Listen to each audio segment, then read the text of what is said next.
La inseguridad es una de las demandas de la sociedad y esto está claro. Y más que nada hoy o este año, que es un año electoral. Y otro de los temas pendientes justamente vinculado con esto es la reforma del Código Penal. Presentaron en estos días desde un sector de la política, el Frente Renovador, algo que le llaman Código Justo. Alejandro Grandinetti, gracias por haber venido. No, por favor, un gusto estar contigo y estar invitado nuevamente. Código Justo. ¿Qué es el Código Justo? Primero, te hago una pequeña aclaración. Nosotros, esto ya lo habíamos presentado con Sergio Massa en el año 2015, digo para tratar de evitar lo que vemos tanto en la política últimamente. Titulares que instala el gobierno, discusiones que se llevan adelante en la opinión pública y ningún tipo de resultado concreto.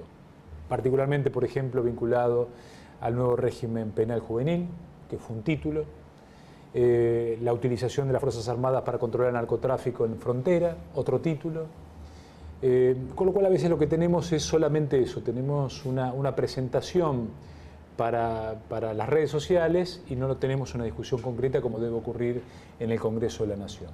¿Qué es el Código Justo? El Código Justo, a diferencia del Código Garantista que teníamos en épocas pasadas, en las cuales participaron incluso algunos otros que han colaborado en este proyecto de ley que presentaría el gobierno en el Congreso Nacional. Nosotros ponemos el eje en la víctima, ya no es el Estado contra el victimario o en la persecución del delito, sino que agregamos una tercera figura que es la víctima. La primera, la víctima concreta del hecho delictivo o del reproche jurídico, pero también entendiendo la sociedad como víctima del accionar delictivo de una persona o de varias personas. Lo que también agregamos nosotros es si efectivamente un juez determina 10 años de prisión, son 10 años de cárcel efectiva. Anulamos el artículo del antiguo Código Penal que establece, por ejemplo, que a partir de determinado momento puede recuperar la libertad el reo, el acusado, en este caso el sentenciado, si tiene buena conducta y demás. O sea, lo primero que hacemos es establecer condiciones concretas para que la sociedad, el acusado y el juez sepan cuánto es lo que va a estar efectivamente ese individuo preso. La segunda cuestión que nosotros establecemos es la progresividad en la condena y la reiteración de faltas o agravio a la sociedad. Yo cometo un delito, voy preso, vuelvo a cometer un mismo delito u otro delito más grave, voy preso sin contar, como decía hasta ahora el Código Penal, que ese antecedente es un agravante de mi comportamiento. Nosotros decimos que el máximo de pena son 50 años, pero que además los delitos empiezan a sumar. Y si hay delitos graves con una consecución de 3 veces el mismo delito, violadores, asesinos seriales, la pena es por tiempo indeterminado. ¿Qué significa eso? Lo que en general se dice cadena perpetua. Si no hay condiciones profesionales, de profesionales que nos puedan decir, está recuperado para volver a vivir en sociedad, ese individuo, violador serial, un psicópata, un asesino serial, no puede y va a estar hasta el último día preso.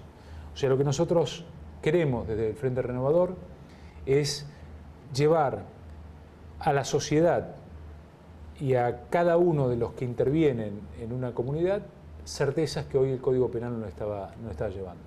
Alejandro, ¿se recupera un preso de violación o reiterado, sea el delito que fuere? Digo, ¿es recuperable con el formato que...? Claro. No, en las condiciones que tenemos hoy no. Por eso también nosotros lo que agregamos necesitamos una modificación, y de hecho lo hemos presentado como proyecto de ley, del sistema penitenciario nacional. Las cárceles no están para proteger a la sociedad y reeducar al individuo. Están solamente para el traspaso del tiempo. No están para recuperar de una adicción si alguien llega, y la gran mayoría llega con problemas de adicciones graves, con problemas de salud, psiquiátricas. No tenemos pensado una forma en la cual le damos una salida a partir del trabajo dentro del sistema penitenciario, para que cuando vaya de ahorro, para que cuando salga a partir de un oficio y su reincorporación, desintoxicación, pueda ser un individuo saludable para el resto de la comunidad. No está pensado para eso. Son depósitos humanos. Por eso también cuando decíamos tenemos que discutir el régimen penal juvenil, hipócritamente se dice que bajando la imputabilidad lo único que estamos haciendo es condenando a más jóvenes. No. Hoy la no condena hace que sigan estando sujetos a organizaciones criminales que buscan a estos jóvenes vulnerables para que delincan y para que de esa manera no entren en el servicio, no entren presos, que puedan seguir cometiendo delitos hasta que sean mayores. Lo mismo, necesitamos presupuesto, necesitamos discutir efectivamente qué vamos a hacer con esos individuos. Lo que ocurre, desgraciadamente, muchas veces, es que salen mucho peor de lo que entran. Claro, por el formato que tienen hoy las cárceles, ¿no? Exactamente. Vos tenés que construir 5 escuelas y una cárcel. Tenemos que perseguir el delito del narcotráfico y del crimen organizado y tenemos que pelearle mano a mano, con trabajo, con educación, los chicos al narcotráfico. Tenemos que, aquellos que han entrado en un problema de salud de la adicción, proponerle una salida y una cura. Si el Estado no hace eso, efectivamente lo que estamos haciendo, aquellos que tengan recursos, porque esto atraviesa toda la sociedad de forma transversal, no es que sea una cuestión de la pobreza o de la marginalidad, digo la adicción. Si tenés recursos y tu hijo tiene un problema de adicción, probablemente puedas acompañarlo para sacarlo de ese problema de adicción, o por lo menos contenerlo. Ahora, si esto ocurre en una familia de escasos recursos, es condenarlo al hecho delictivo o a que efectivamente el chico termine trabajando como soldadito en una villa, en el Gran Buenos Aires, en Rosario, en Córdoba, Tucumán o en donde sea. Sí, sí. ¿Por qué lo perpetuo no es perpetuo acá? O sea, vos viste que te dicen, no, perpetua, que el tiempo... Y a los 25, a los 20 años salen, y entonces decís, ¿cuál es el ejemplo? Porque fue un código garantista. Porque es un código... Claro, que es lo que hablabas al principio, ¿no? Porque es un código garantista. Nosotros tampoco pensamos que ninguna... A ver, no puede existir, porque es un contrasentido según nuestra visión, que alguien tenga una cárcel en suspenso.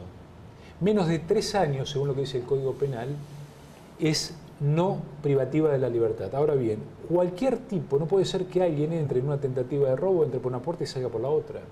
Tendrá que hacer trabajos comunitarios, tendrá que tener 2 meses preso, si lo sentencian a 2 meses, a 3, a 4, no importa. Pero tiene que tener algún tipo de reproche social, porque ha cometido un delito. No puede ser que le digamos, bueno, mire, usted ha cometido un delito, pero vaya a su casa tranquilo, y si lo volvemos a encontrar en otro delito infraganti, o lo podemos probar, no, usted ya ha cometido, la tentativa de delito es. Ponemos agravantes. Si vos vas a cometer un hecho delictivo y llevas un menor, eso es un agravante para el mayor. Se le aumenta la pena. Si va con un arma de fuego, se le agrava la pena. Si lo hace con, como se conocen actualmente como motochorro, agrava la pena.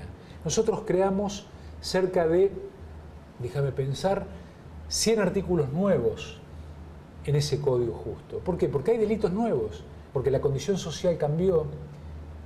No creemos tampoco que sea una cuestión solo de entender como punibilidad al derecho, sino pensarlo en el rol que tiene la víctima, en el proceso y en la consustanciación de la pena. En los 2 momentos, mientras se genera el proceso, es parte y es asistida por un abogado, es el derecho de las víctimas, también fue un proyecto nuestro. Y también lo que nosotros estamos pidiendo es que al momento de la recuperación de la libertad sea advertida la víctima o los herederos de que efectivamente eso va a ocurrir. Alejandro, nos quedan 3 minutos. ¿Pensás que lo van a tratar? En diputados digo esto, porque como la política fagocita todo, ¿tendrá prioridad lo institucional o la política? Lo que quiere hacer el gobierno, desgraciadamente, y lo digo no sin pesar, ¿no? La mayoría, el 70-80% de los argentinos hoy está desilusionado con el gobierno. No es que está contento con la oposición, digo, está desilusionado con el gobierno.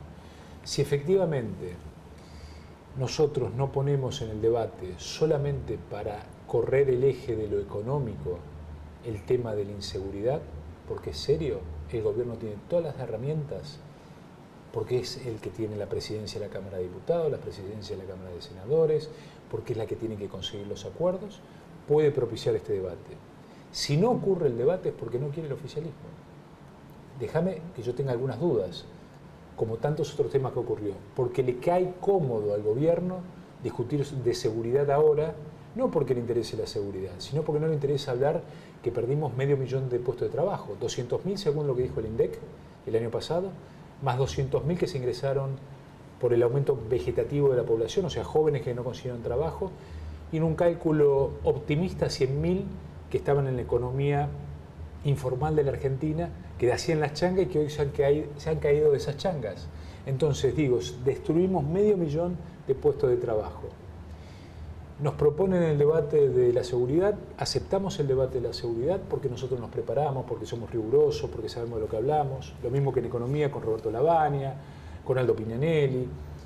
Espero que efectivamente tengamos la posibilidad de generar un debate y que los diputados de la Nación y los senadores de la Nación cumplamos el rol de la Constitución, hacer las leyes y los debates todos los sectores representados allí, ¿no? Seguro. Gracias, Alejandro. A vos. Pausa.